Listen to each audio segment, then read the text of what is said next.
Avatar: The Way of Water. I saw it yesterday with some friends, and contrary to what one might expect, it's not terrible. Like, it's bizarre because I was expecting it to be absolutely garbage, absolutely abysmal, but I saw it and it wasn't. It's weird. It's one of those it's the most movie ever situations where you're like, OMG, I'm expecting this to suck completely. And it didn't, which is weird because when I saw the first one, I expected it to be, because everyone sold it as like peak fiction or something. Turns out that wasn't the case because the first one didn't get like ultra popular because it was like such an amazing gripping story, such a shocking gripping narrative. It it just looked pretty. You got your Avatar, your pretty blue people with a nice environmentalist message. Pretty on the nose, but the action was good and the story was there. There was something there. It had something. I know it's a meme, but it's the most movie ever made. It's engaging because it doesn't. I was worried when I went into this that it was just going to be the first movie again with the ocean this time. That's not quite the case. Like it's very family oriented screenplay. It's a very family oriented movie. They go to a new tribe. If the last tribe of Na'vi in the first movie was based on Africans, these guys were based on the Maoris. And you could tell because of their tattoos, the feather designs, their seaside lifestyles, a lot of the seaside houses and stuff. It was very. I appreciated the attention to detail, and like the first one, with today's modern CGI and modern special effects, it looked really good. It looks really good. Per the James Cameron way, there's really nice original creature designs. There's really nice robot designs. They didn't bring them back as hard as I thought they'd bring them back. You only see these at like the beginning of the movie. And then they sort of like piss off for the rest of the film instead. And you see more of these instead. It looks beautiful. The acting is decent. The soundtrack is good. The villain feels kind of half-baked. Made $435 million on its first weekend, which for a movie that needs to make $2.1 billion to succeed, that there's worse ways to open your weekend. Avatar 3 reportedly has a Tulkun-sized runtime of 9 hours ahead of before they cut it. 9 hours. Guys, Zack Snyder is not something to be emulated. He's not someone to be emulated or lusted after. You need to change. We need to not take inspiration from that. 9 hours. As of right now, it looks like he wants to go as far as 5. Buddy, let's reel it in. Let's pump the brakes here for a sec. Let's see if your second movie makes any money. Because as of right now, it hasn't. Yet. It hasn't made a profit. So I'm thinking that this movie is going to be... It's either going to be a really close flop, or it's going to succeed wildly. I think it has a chance at succeeding wildly. It's very family-oriented. It places a lot of emphasis on family and fatherhood, which you don't see a lot of that in media nowadays. You just don't. Every single Disney production, like Marvel and Star Wars, makes fathers evil, abusive, apathetic, fools, jokes, idiots, anything other than like what a father should be. And I'm not saying that they make Jake Sully a good character in this movie.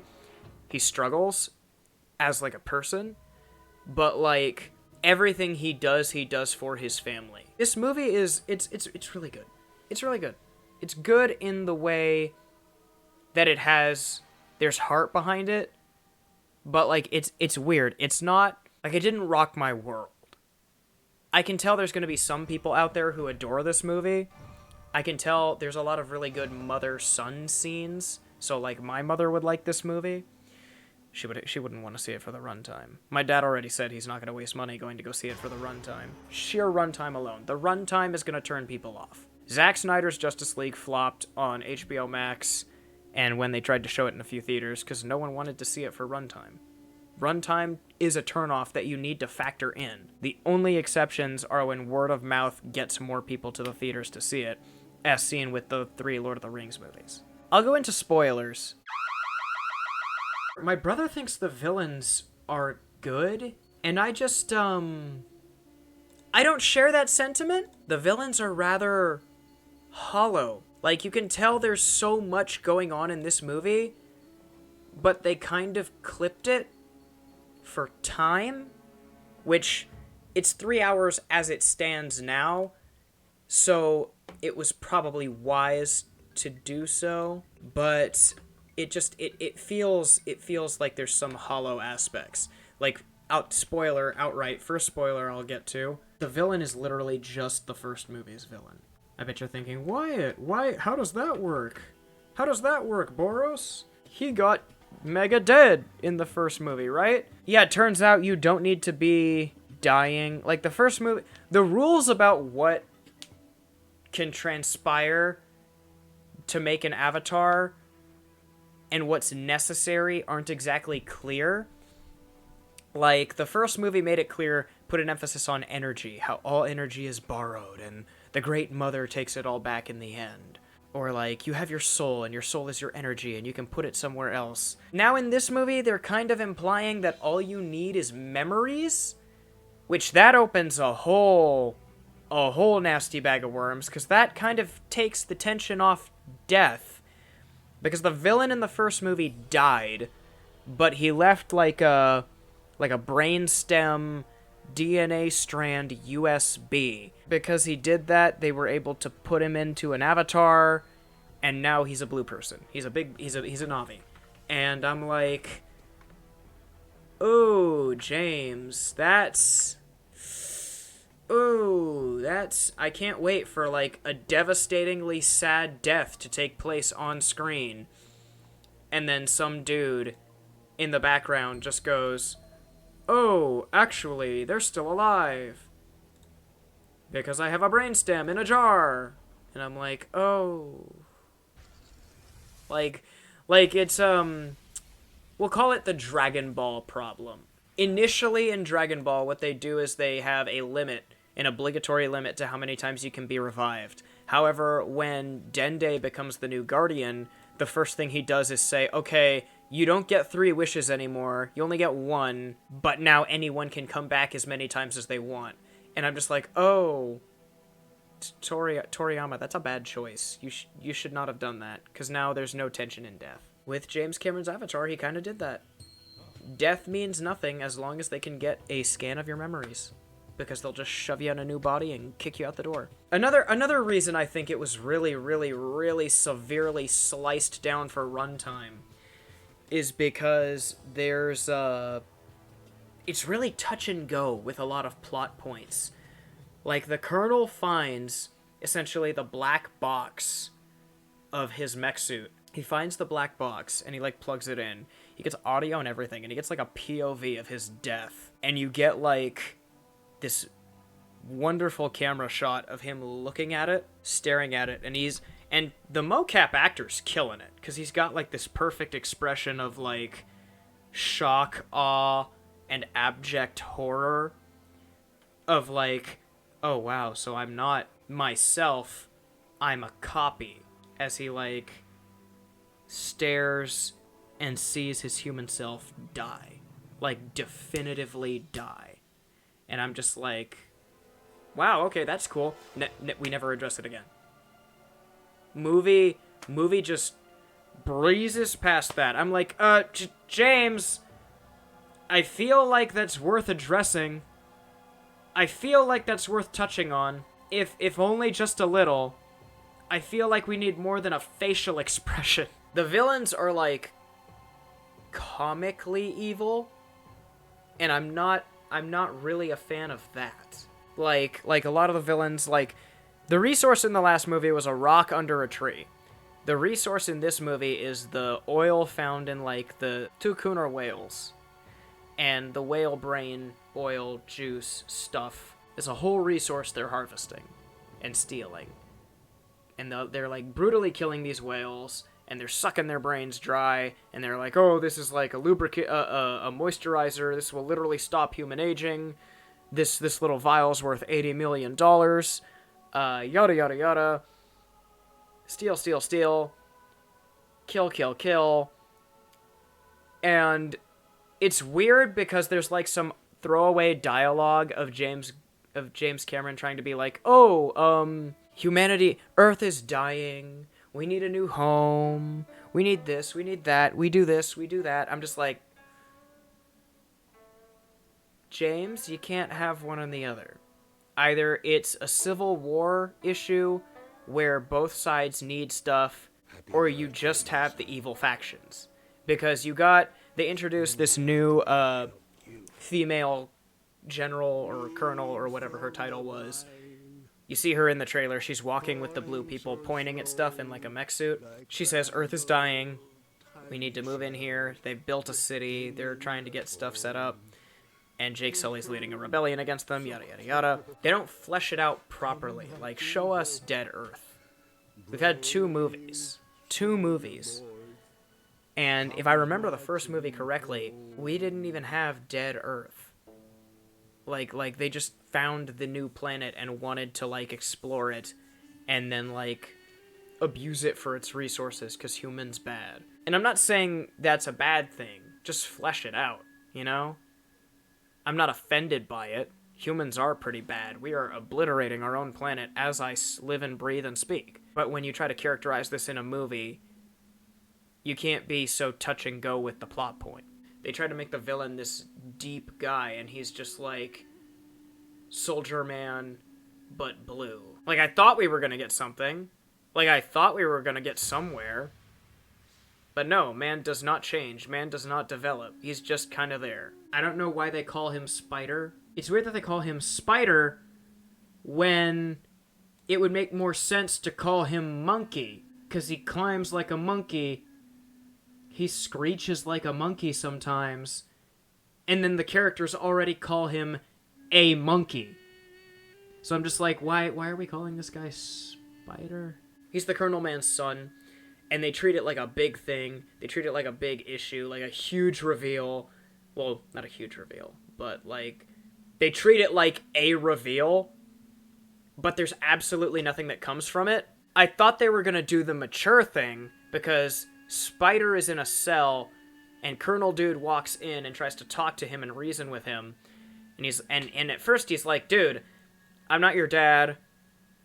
I don't barely know you. I'm just some memories in a giant blue body. I'm nothing to you. You're nothing to me. You barely know me. Let's just be honest with each other. Yada, yada, yada, yada, yada. And I'm like, oh, okay, James. You're going the mature, realistic route. But no. Colonel Man leaves himself open and fights Jake and almost dies again because he has one of Jake's kids and he's, like, threatening to kill her, and he's almost getting Jake to do what he wants to do. Jake's wife grabs Spider and threatens to kill him, and Colonel Man lets go of Jake's kid. And I'm like, why? We established, oh, he was lying. I don't care. There were no scenes establishing an emotional bond at all, other than the prison scene where they went out of their way to say they have no bond. And then, so what happens is Jake and Colonel Man fight again. It's a much cooler fight because they're both Na'vi bodies now. Colonel Man gets choked out underwater and sinks. And I'm thinking, okay, anticlimactic, whatever. And then Spider dives down, finds Colonel Man still alive, which is weird, because it's like minutes and minutes later, and I'm just like, damn, them fake Na'vi lungs can hold a lot of oxygen, I guess. He brings him up to the surface at a faraway shore, somehow. and saves him for some reason. I love my father. I have a good relationship with my father. If that father spends a week straight trying to violently kill me, and my family, and my friends, those 20 years of history mean nothing because he's trying to kill me. Therefore, I'm going to focus on saving everyone else and leave him to rot if it comes down to that. Because that's betrayal, that stings, that's emotional damage. Now, if I have no investment whatsoever because he's been gone my whole life, which Colonel Man and Spider have, why would I even give him a sideways glance? This guy feels like the modern movie character because his morals make no sense, his motivations make no sense, his decision making makes no sense. Like, the movie tells us that Jake Sully raised him as his own, with his own kids. Meanwhile, I'm over here going, no he didn't. This kid's a retard. Jake Sully's done nothing for him. And I'm just like, what are you doing, man? What are you doing? What's the deal? What's the spiel? What's the happen? What's going down? I am so confused. The movie kind of sputters at the end. My brother said it dragged in the middle. I didn't see it that way. It kind of sputters near the end because there's a big fight. There's all this crazy stuff. And then, yeah, like, just random stuff that makes no sense starts happening. Like, Colonel Man survives drowning for, like, 20 minutes. When, like, earlier in the scene, in the movie, full-blooded Na'vi are shown, like, full-blooded, natural, non-Avatar Na'vi are shown drowning in significantly shorter periods of time. Drowning, dying, what have you. So much easier. So, I suppose you could make the case that his body is special because it was built by the government to be like Colonel Man the Na'vi, right? But at the same time, you also can't make that case because his homies, his nameless homies who exist only to get killed off, go down super easy throughout the movie. So I'm just like, the tension is unclear, the characters are unclear, this kid is the worst. This kid is the worst. I hate him. I'm sure the actor's a fine guy.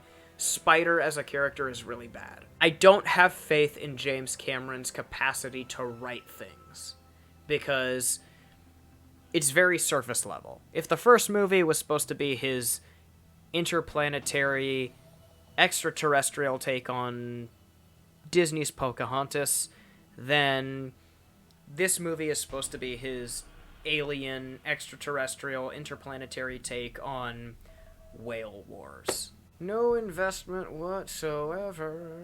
I couldn't even remember his name. Cause they're not characters. Miles is just, hi, I'm evil soldier trope. I'm evil soldier trope who has mission, so I will complete mission by any means necessary, don't get in my way. Jake Sully. I am also soldier man, but I meet sexy native, and sexy native talk to my heart, so sexy native changed my mind on everything, so now I good guy. I was so lost. Not like, the plot is easy to understand, because it has like a narrative direction. Unless they are obviously female, like these two, or obviously Jake, like here. For example, these two. I don't know either of their names. I'm never going to remember either of their names. And in half the scenes together, you can barely tell them apart. Because you think, oh, he's got 2 braids on his face, he's got a crown on. Surely they keep it that way the whole movie. Nope! Their hairstyles are constantly changing. Their paint jobs are constantly changing. So, you can't keep track of it. At all. Like, the closest thing, the little brother, this one right here, he eventually, thank God, gets 2 strands on the side of his face. That was how I finally managed to be able to tell him apart from his brother. Because they all have the generic Islander African accent. Like, the only distinction you can make is these people with, like, the fins and the brighter hue from, like, these people with the monkey tails and the darker blue. I would be lying if I said this was a failure. I would be lying if I said this was bad. I would be being a contrarian if I just attributed every negative thing in it to it being, like, terrible and you shouldn't watch it and yada yada yada. No, there is heart here. There is creativity here. James Cameron has ideas. He's just not delivering. Like, there's heart here. There's creativity here. There's ideas here. Visually, this movie was the best looking movie of 2022. No contest, bar none. Eat your heart out, Marvel. Eat your heart out, Star Wars. Eat your heart out, DC. This movie was amazing to watch. Like, the marine images, the marine scenes, when they are, like, swimming and diving and riding their giant flying fish, amazing. Amazing. There's a scene where this guy, he meets a whale, essentially. Like a giant horned whale that, like, saves him from, like, a crocodile shark thing. Every shot with this creature and the youngest son. Two outcasts interacting. Good stuff. Good stuff. Beautiful stuff. I loved every second of it. I loved watching it. I couldn't take my eyes off it. It was awesome. Another thing James Cameron does that's really cool, this man is a king of original creature and robot designs. Like, his creatures look cool. And at the same time, you're like, that's a predator. Stay away from that. That's an herbivore. Go pat it on the head. Go feed it an apple, you know? He's got the ideas. I think he needs to hire new writers. Unlike Kingdom Hearts, it's not too early. You can throw a lot of your later plans in the garbage and hire good writers. Good writers that properly flesh this out. Properly develop it. Keep the mechanics intact. Keep the world building intact. Keep the characters intact. Jake Sully is very out of character a lot of this movie. In the first movie, he's a very desperate man to keep peace, to keep calm, to guide people to the best way possible. In this movie, he's a cowardly a-hole. Because when the bad guys show up, they burn, like, one place, and he goes, "Oh, we're putting the whole tribe in danger by being here." I'm like, dude, you've been putting the whole tribe in danger by, like, being there at all. What do you mean? What do you mean it only just became a problem now? You've lived there for, like, 10 years. And you knew they were coming back. You knew what they were planning to do when they came back. Why does it suddenly become an issue now? Like, sure, it's cool because you get to see new environments, new cultures, new people, yada yada. You got the giant flying lizard, dragon, maneuverability, airtime, flying, and then you got, like, eel crocodile. Eel crocodile. Really? It's both, like, mentally and tactically stupid. You're limiting your resources. You're limiting your environment. You're limiting...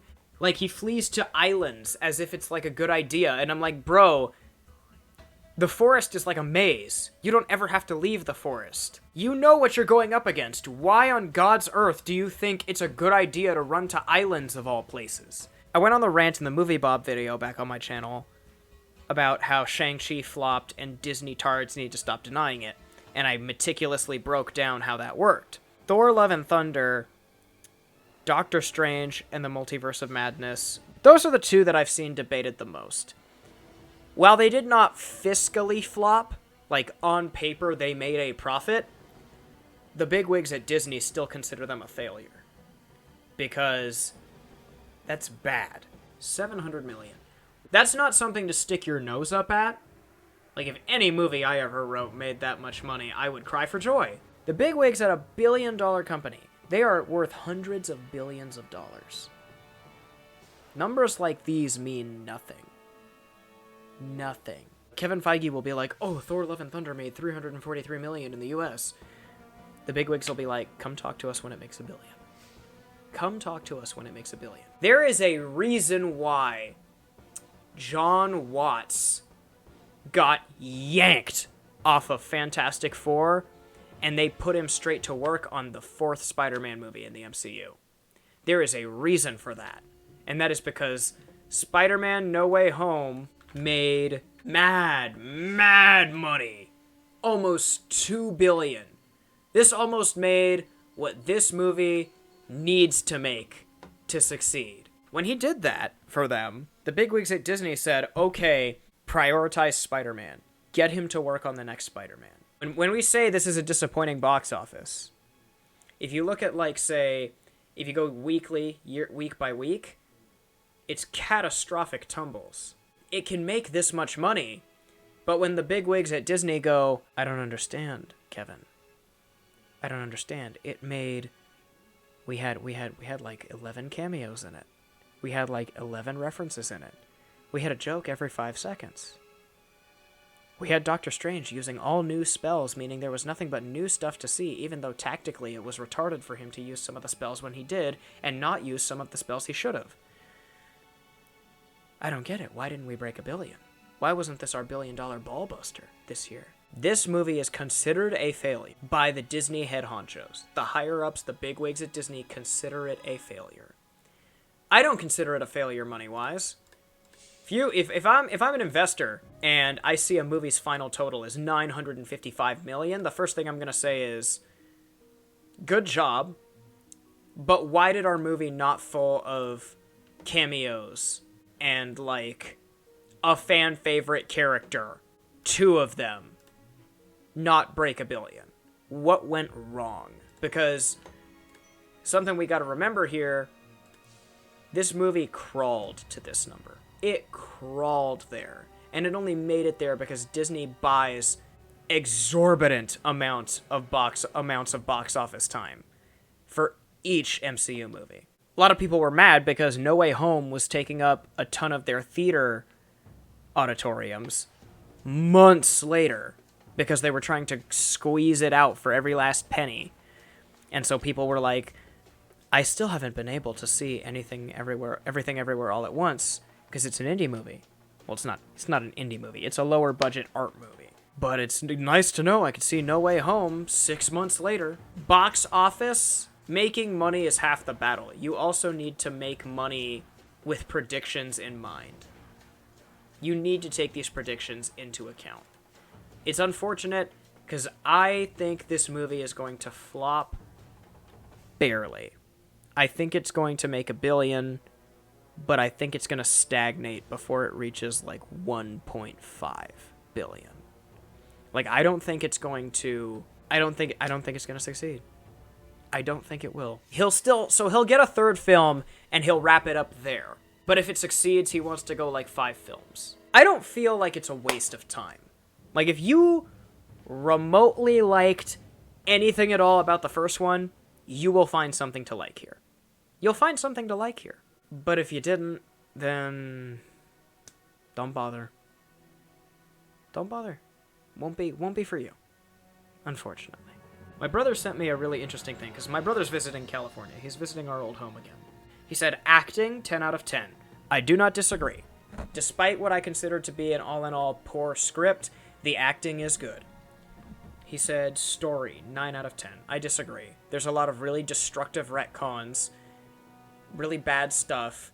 This kid drives me insane because his motivation and his behavior makes 0 sense, and I hate it. I don't remember the soundtrack. Like, it had, like, generic sci-fi orchestrals, but that's about it. That's about it. That's all I remember. This movie is the Sonic Frontiers of the 2022 Disney catalog. That's what it is, because it's beautiful, it's expansive, it's new, it's fun, but it's only potential, and potential alone does not get you points. Potential alone does not get you points. So it felt like Colonel Miles didn't go anywhere near as far as he could as a character. I'm sorry. It didn't hit. It didn't hit. From James Cameron not being able to commit to the we mean nothing to each other, so we will do nothing for each other that they had an understanding. Because even when Miles was human, he didn't know his son. His son was like a baby, and then he died. There's nothing there.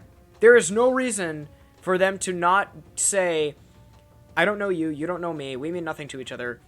Anyways, moving on. I'll give my own in the category. My brother said acting, 10 out of 10. I agree, 10 out of 10. He said story, 9 out of 10. I disagree. I think this is like a 6 or 7 out of 10 story at best. Soundtrack, 10 out of 10 is what he said. I'm not going to comment because I don't even remember the soundtrack. Villains, 11 out of 10. I disagree. The Whalers are a bunch of comically evil bad guys who are like, make the whale suffer before you punch a drill in its head to suck it dry of oil. Yeah, villains? It's going to be like a 4 out of 10 from me, Chief. 4 out of 10. My brother said CGI and special effects, 9,999,999 out of 10. I agree, but I'm going to say mine is 10, just an even 10 million out of 10. If it's just visuals that you're basing it off, this movie is best movie ever in terms of visuals. Meanwhile, my brother says build up 8 out of 10, payoff 10 out of 10. I disagree. Because, like, if I had to rate the build up and payoff in this movie, it's comparable to anyone who's seen the movie My Hero Academia World Heroes Mission will know what I'm referring to here, because it sort of slogs. It slogs a lot in terms of pacing, but not in like a bad way. Like, it's slow, it's calm, stuff is getting done, and then there's a bunch of action at the end. Like, it's like the American equivalent of My Hero Academia World's Heroes Mission. There's some fights, there's some hype, but the big stuff all comes at the very end. So, I would give build up and payoff an even 7. Even 7. That's my talk on Avatar: The Way of Water. Overall, my brother gave the movie, he didn't give it a score below a 8. It's like Sonic Frontiers. It's got potential, but potential alone does not get you points. So I am giving it overall, we'll give it a 6.5 out of 10. If you have any investment at all in the first one, if you had any entertainment at all in the first one, go see it. If not, save 3 hours and $10 of your time. It's okay. It's an unbridled, unmitigated okay. And mind you, I saw it yesterday at 1 p.m., so it's been almost 24 hours that I've had to chew on and think on this. I'll give it a 6.5 out of 10. Make the necessary changes and decisions going forward, James, and this could be a 10 out of 10 franchise with a mid-rocky start. I know that's going to piss off the Avatar fans. It's definitely going to piss off my brother. My brother's going to be like, I just watched your video. What the hell are you talking about? Once this is, like, edited and clipped up. It's frustrating for me because I see what this is. I see what this has behind it. And I see what it can be. And it doesn't look like it's going that direction. And I'm just like, it's Kingdom Hearts mentality. I'm only going to stick around in hopes that it can reach the heights I know it has potential for one day. That's all.